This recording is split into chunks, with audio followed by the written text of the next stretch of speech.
에레미야 선지자가 계속 이스라엘 사람들에게 어떤 예언의 말씀을 주고 있는지를 살펴보시면서 함께 은혜를 나누고자 합니다. 오늘 본문의 말씀에서는 이스라엘 사람들은 하나님께서 택하신 하나님의 선민, 택함받은 사람들이 분명합니다. 그러면 하나님께서 택하셨기에 하나님만을 따르는 것이 맞지요. 그게 정상이지요.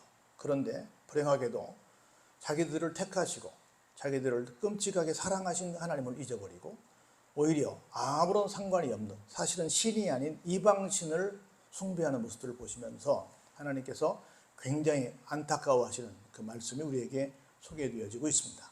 오늘 우리는 하나님께서 구원 백성으로 삼아주신 사람들입니다. 성도들인데 과연 우리는 이 말씀을 이렇게 경고의 말씀을 들을 만한 일을 하고 있지 않는지, 우리도 혹시 비슷한 생활은 하고 있지 않는지를 생각해 보시면서 하나님의 사람임을 다시 한번 자각하고 하나님의 사람은 어떤 태도를 취해야 될 것인가를 다시 한번 생각하고 결단하는 귀한 은혜의 시간 되기를 바랍니다. 자, 20절에 이렇게 시작합니다. 에레미야 2장 20절인데 내가 옛적부터 내 멍에를 꺾고 내 결박을 끊으며 말하기를 나는 순종하지 아니라 하리라 하고 모든 높은 산 위에서와 모든 푸른 나무 아래에서 너는 몸을 굽혀 행음하도다.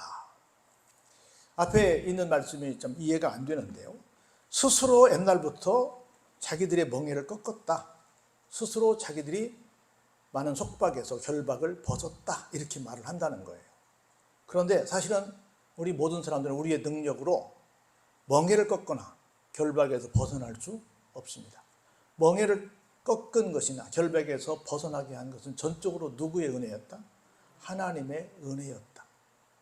그러면 전적으로 우리가 오늘 이렇게 자유함을 입고 행복하게 사는 것은 하나님의 은혜입니다라고 고백하고 하나님께 감사 예배를 드리는 것이 마땅한데, 이 사람들은 하나님께 영광을 올려드리는 것이 마땅한데 오히려 뭐 했다? 행음했다. 행음이라고 하는 것은 도덕적으로 물론 성적으로 물러나는 것도 말하긴 하지만 여기서는 이방신을 섬기는 것, 하나님 말고 다른 것에 마음을 둔 것, 이것을 가리켜서 행음했다 이렇게 말할 수 있습니다.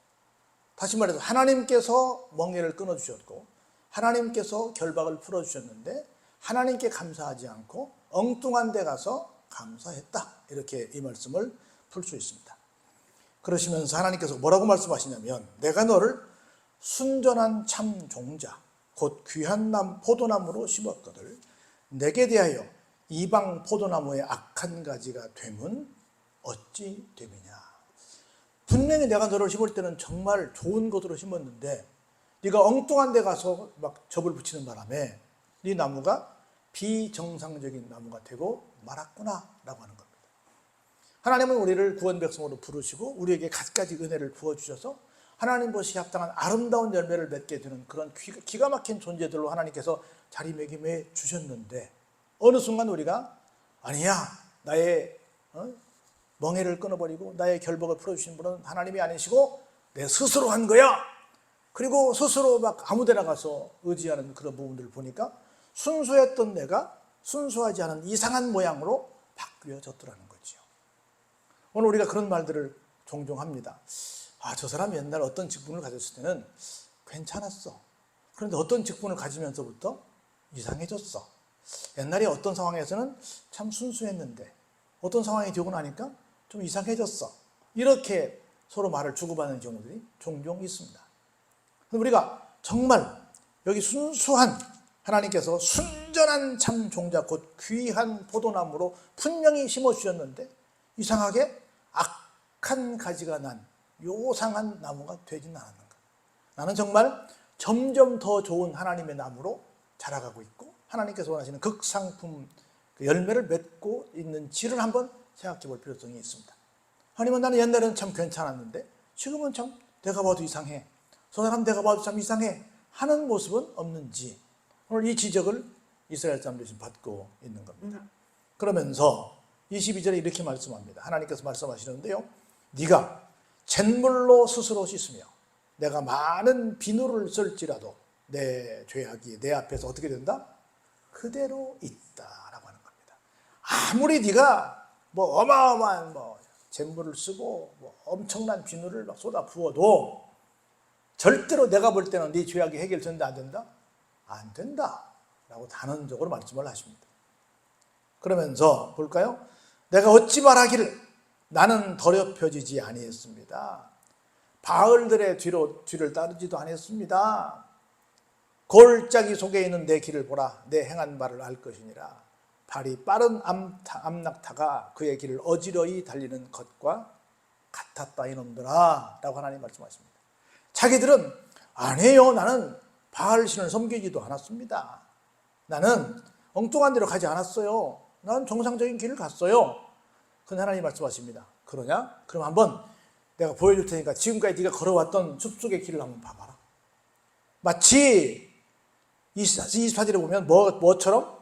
발정난 암삼처럼, 암낙타처럼. 뭘까요? 너는 광야에 익숙한 들암나귀들이 그들의 성욕이 일어남으로 헐떡거림 같았도다. 그 발정기에 누가 그것을 막으리요? 그것을 찾는 것들이 수고하지 아니하고 그 발정기에 만나리라. 우리 짐승들마다 발정기가 되면 어마어마하게 난리치는 걸 봅니다. 그 발정기를 받은 그 짐승들이 막 난리를 치는 것처럼, 그러면서 막 쏟아졌던 것처럼 네가 갔던 길들이 그렇게 좀 생겼다. 지금 한번 봐라.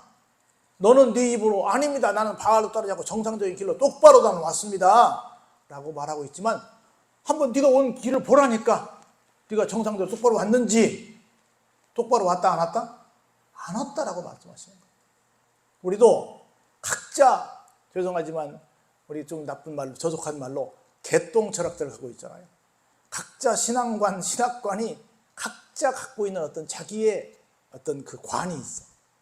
그 내가 옳아 해가지고 막 자기 마음대로 사는, 이걸 이제 그 우리가 마태복음, 마가복음, 누가 요한복음은 뭐라고 말해? 내가 복음이라 그래. 내가 복음. 내 스스로 성경을 만들어 가지고 이게 내가 하는 게 맞아 이렇게 우기는 사람들이 적지 않습니다. 다 그 얘기 하는 거예요. 나는 분명히 말씀에 근거해서 한다고 해. 그런데 하나님이 보시기에는 그거 아니야. 우리 마지막 날 백보자 심판을 받게 될 텐데 그 얘기 하잖아요. 내가 주의 이름으로 이것도 했고 저것도 했고 했는데 왜 주님 저를 모르신다고 말씀하십니까? 그랬더니 주님 뭐라고 말씀하세요? 불법을 행한 자들아, 진실로 말하거니와 나는 너희를 도무지 모른다 라고 말씀하세요. 분명히 주의 이름으로 막 했다는 거야, 본인은. 그런데 주님은 그걸 인정하신다 안 하신다? 안 하신다 라고 하는 겁니다. 내가 또 말하기를 내 발을 제어하여 벗은 발이 되게 하지 말며 목을 가라게 하지 말라 하였으나 오직 너는 말하기를 아니라 이는 헛된 말이라. 내가 이방 신들을 사랑하였은즉 그를 따라가겠노라 하도다. 함부로 발을 움직이지 말라는 거예요. 그리고 항상 주님께서 주시는 우리 포도주와 저주를 사라, 값없이 돈 없이 사라 그랬잖아요. 하나님의 말씀을 사모해라 그랬는데 필요 없다는 거예요. 나는 무엇이면 만족한다? 이방신이면 내가 지금 필요로 하는 모든 것들을 다 줄 수 있어. 그러면 충분해. 교인들 가운데도 그렇게 말하는 사람들이 있습니다. 뭐든 하나 믿으면 좋지 뭐. 다 똑같은 말하는, 좋은 말을 다 잘 살으라고, 좋은 일 하고 살으라고 그런 거 아니겠어? 어느 종교나 다 똑같지 뭐. 꼭 교회만 나오라 해라. 나는 교회 다니지만 나는 그렇게 말하고 싶지 않아. 딴 데 가도 괜찮다고 말해. 이렇게 말하는 교인들도 많습니다. 다른 종교인들이나 다른 일방인들이 그렇게 말하면 이해가 되지만 교인이 그렇게 말하면 되겠어요? 안 되지. 여기 그렇게 말하는 거예요. 나는 이방신을 따라도 내 발이 왔다 갔다 하지 않고 나는 목마르지도 않아. 나는 충분히 똑바로 갈 수 있고 나는 그냥 넉넉히 배부르게 시원하게 먹고 말 수 있어. 나는 굳이 하나님까지 안 찾아도 괜찮아. 이렇게 말하고 있다는 거예요. 이게 말이 된다 안 된다? 말이 안 된다는 거죠. 그러면서 하나님께서 이렇게 천방지축으로 날뛰는 사람들을 향해서 심판을 경고하십니다. 볼까요? 26절에 도둑이 붙들리면 수치를 당함같이 이스라엘 집 곧 그들의 왕들과 지도자들과 제사장들과 선지자들이 어떻게 해요? 수치를 당하였느니라. 결국은 하나님을 전적으로 찾지 않고 하나님께 전적으로 감사하지 않고 하나님께서 지시하시는 길대로 따르지 않고 내 마음대로 걸었던 모든 사람들에게 주어지는 결론은 뭐더라? 수치를 당하더라 라고 하는 겁니다. 그러면서 그들이 뭐라고 얘기해요? 얼마나 어리석습니까? 21절에 볼까요? 그들이 나무를 향하여 너는 나의 아버지라, 돌을 향하여 너는 나를 낳았다 하고 그들의 등을 내게로 돌리고 그들의 얼굴은 내게로 향하지 아니하다가 그들이 환난을 당할 때는 이러기를 뭐라고 말해요? 아이고 하나님 죄송해요. 제가 하나님 말고 엉뚱한 데 가서 아버지라고 그러고 나를 낳았다고 그랬네요. 하나님 제가 잘 몰라서 그랬습니다. 이제는 뭐 해주세요? 구원해 주세요. 이제 와서 꼭 엉뚱한 짓 하다가 다 죽게 생겼으면 그때 와서 하나님 구원해 주세요라고 한다는 거. 얼마나 어리석은 거예요. 그런데 볼까요? 너를 위하여 내가 만든 내 신들이 어디 있니? 그들이 네가 환난을 당할 때 구원할 수 있으면 일어날 것이니라. 유다여 너의 신들이 너의 성읍수와 같도다. 성읍들마다 많은 신들을 섬기고 있는데 너희들의 신들이 그렇게 많구나. 그런데 그렇게 많은 신들이 너희들이 지금 환난을 당하는데 좀 도와주소 라고 하면 일어나 구원하냐? 못한다는 거지요. 근데 뭐하러 도울 수도 없는, 움직일 수도 없는, 들을 수도 뭐 말할 수도 움직일 수도 없는 그런 존재를 왜 신이라고 믿고 따르고 있니? 이 답답한 사람들아 라고 하나님께서 지금 질타하고 계신 겁니다. 너희가 나에게 대항하면 어찌 됨이냐? 너희가 다 내게 잘못하였느니라. 누구 말씀이다? 하나님의 말씀이다. 하나님 말고 다른 신을 만들어 놓고 다른 신에게 열심히 도와달라고 하는 모든 것들은 뭐한 것이다? 잘못된 것이다. 잘못된 것이다 라고 말씀을 하시는 겁니다. 그러면서 볼까요? 내가 너희 자녀들을 때린 것이 무익함은 그들이 징계를 받아들이지 아니함이라. 너희 칼이 살아온 사자같이 너희 선지자들을 어땠어요? 삼켰다 라고 말씀을 하십니다. 하나님이 후회하시는 게 뭐냐면 바로 잡기 위해서 때로는 뭐도 하세요? 때리시기도 하십니다. 그런데 안 돌이키니까 내가 때린 게 참 무익했구나, 괜한 짓을 했구나 라고 하나님이 안타까워하신다는 겁니다. 하나님이 때리시면 얼른 깨달으시고 하나님께서 원하시는 방향으로 방향을 돌리시길 바랍니다. 그렇지 않으면 큰 문제가 야기된다라고 말씀하십니다. 그러면서 31절 한번 같이 볼까요?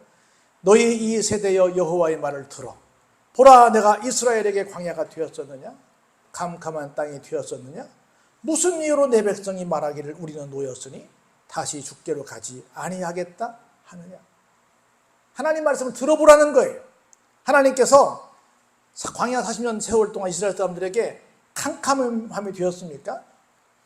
아니죠. 낮에는 무엇으로? 뜨거운 태양을 가려주는 구름 기둥으로, 밤에는 추운 일기를 막아주는, 기온을 막아주는 뭘로? 불 기둥으로. 그리고 하나님께서 시시때 때마다 늘 인도해 주셨잖아요. 그런데 어떻게 했길래 그걸 모르고 있느냐? 그리고 어떻게 했길래 너희들 스스로가, 우리가 얻은 것은 우리 스스로가 그냥 얻은 쟁취한 자유야. 그래서 우리는 뭐 얼마든지 누가 우리를 묶어도 우리는 풀려날 수 있기 때문에 하나님 정도는 필요 없어. 우리는 우리 도와달라고, 우리 풀어달라고 하나님께 돌아가지 않을 거야 라고 말하는 거예요. 옛날에는 우리 모두가 정말 애국가를 부를 때마다 하나님이 보호하사 우리나라 만세를 진심으로 했습니다. 어느 순간부터 사람들이 뭐라고 말해요? 애국가를 바꾸자고 그래. 왜? 정말로 우리가 얼마나 많은 어려움들이 있었습니까? 그때마다 누가 지켜주셨어요? 하나님이 지켜주셨어요. 그래서 모두가 교회를 다니든 안 다니든 하나님이 우리나라를 보호하시사 반만년 요구한 역사를 지켜주셨다라고 하는 것을 다 인정하고 기꺼이 그 애국가를 불렀어요. 근데 아니야. 부처님도 도왔고 뭐 조상님도 도왔고 다 도왔어 라고 말하고 있다는 거죠. 그래서 애국가 가사를 바꾸자고 이렇게 말하고 있다는 거예요. 말이 돼야 안 돼요? 안 된다는 거지. 우리 스스로 이렇게 오늘날 이렇게 번영을 누리는 건 우리 스스로 하는 것은 아니다. 모두 누구의 은혜다? 하나님의 은혜다. 이건 역사가 증명하는 거예요. 우리 믿음의 사람들만 고백하는 게 아니라 역사적으로 봐도 확실한 하나님의 은혜입니다. 볼까요? 처녀가 어찌 그의 패물을 잊어버릴 수 있겠느냐? 신부가 어찌 그의 예복을 잊어버리겠느냐? 오직 내 백성은 나를 잊었으나 그 날수는 셀 수 없구나. 내가 어찌 사랑을 얻으려고 내 행위를 아름답게 꾸미느냐? 그러므로 내 행위를 악한 여자들에게까지 가르쳤으며 내 옷단에는 죄 없는 가난한 자를 죽인 피가 묻었나니 그들이 담 구멍을 뚫었기 때문이 아니라 오직 이 모든 일 때문이니라. 응? 여러분 보세요. 정말 결혼하는 신혼부부가, 신랑 신부가 자기들의 패물을, 자기들의 예복을 세상에서 가장 정말 가슴 떨리는 아름다운 그날의 그 추억을 잊지 못해요? 잊지 못한다는 거죠. 당연히 잊지 못하는 것이 당연하다는 거죠. 그런데 어땠다? 잊었다는 거지요. 그래서 어느 순간에 우리들 보니까 아름답게 꾸미고 있긴 한데 그 아름답게 꾸며 입은 그 옷에 뭐가 묻어 있어요? 피가 묻어 있는 거예요. 뭐가 묻어 있어요? 죄악의 흔적들이 묻어 있는 겁니다. 그러나 너는 말하기를 나는 무죄합니다. 그의 진노가 참으로 내게서 떠났다 하거니와 보라 내 말이 나는 죄를 범하지 아니하였다 하였으므로 어떻게 한다? 내가 너를 심판한다. 그럼에도 불구하고 아니에요. 우리는 떳떳해요. 우리는 깨끗해요. 우리는 죄 짓지 않았어요. 우리는 피 흘리지 않았어요. 라고 막 말을 합니다. 하나님은 다 아신다. 뭘 아세요? 네가 얼마나 무질서하게 길을 다닌 것을 내가 다 안다. 네 옷에 이미 네가 죄를 지으면서 묻힌 흔적들을 내가 다 보고 있다. 네가 아무리 나는 깨끗하다고 말한다 할지라도 아니다. 너는 죄인이다. 그런 거로 나는 너를 뭐 한다? 심판한다. 라고 말씀을 하고 계신 겁니다. 볼까요? 내가 어찌하여 내 길을 바꾸어 부지런히 돌아다니느냐. 내가 앗수르로 말미암아 수치를 당함 같이 또한 애굽으로 말미암아 수치를 당할 것이야. 하나님께서 원하시는 길이 아닌 내 마음대로 길을 가게 되면 하나님께서 어떻게 하신다? 주변의 이방인들을 들어서 막대기로 사용하셔서 그들의 침략을 받아 민족이 큰 어려움을 당하게 하신다라고 하는 걸 말씀하십니다. 누구를 통해서? 그 당시에 열강이었던 앗수르를 통해서, 그리고 애굽을 통해서 너희들을 칠 거야 라는 말씀을 하십니다. 그래서 볼까요? 네가 두 손으로 네 머리를 짜고 거기서도 나가리니 이는 내가 의지하는 자들은 다 나 여호와가 버렸으므로 내가 그들로 말미암아 뭐예요? 형통하지 못할 것이다. 너희들은 막 어떻게든 형통하다고, 이렇게 하면 형통할 거야 라고 머리를 쓰고 열심히 하고 있지만 너희들이 모든 것들을 의지했던 그런 부분들은 다 어떤 것이다? 하나님께서 버리신 것들이다. 그런 거로 하나님을 떠나서 너희들 마음대로 이곳에 가면 뭔가 있을 것 같아 라고 했던 모든 부분들은 형통함이 있다 없다? 없다 라고 말씀하는 겁니다. 그래서 결론입니다. 우리는 우리 스스로 절대로 묶임에서, 어떤 결박에서 우리는 절대로 벗어날 수 없습니다. 우리는 아무리 내가 똑똑하다 하더라도 내 스스로 내가 정상적인 길을 갈 수 없습니다. 오직 누구의 길만? 하나님께서 말씀하신 하나님의 길만이 온전한 길이 될 수 있는 겁니다. 우리가 어떤 용을 다 써도 우리의 길은 형통함이 없습니다. 하나님께서 원하시는 길을 갈 때만 우리에게 뭐가 주어진다? 형통이 따른다는 거예요. 그래서 다른 건 다 잊어버려도 무엇을 잊지 말자? 하나님은 잊어버리지 말자. 하나님을 따라가자. 할렐루야. 그럴 때 하나님께서 우리를 어디로 인도하신다? 형통의 길로 인도하신다. 하나님께서 나에게 순수한, 너야말로 진짜야, 순전한 참 종자야 라고 인정하는 진짜 신자가 될 수 있다는 겁니다. 언제나 하나님의 말씀에 귀를 기울이고 하나님만 따르는 우리의 삶이 되기를 주의 이름으로 축원합니다.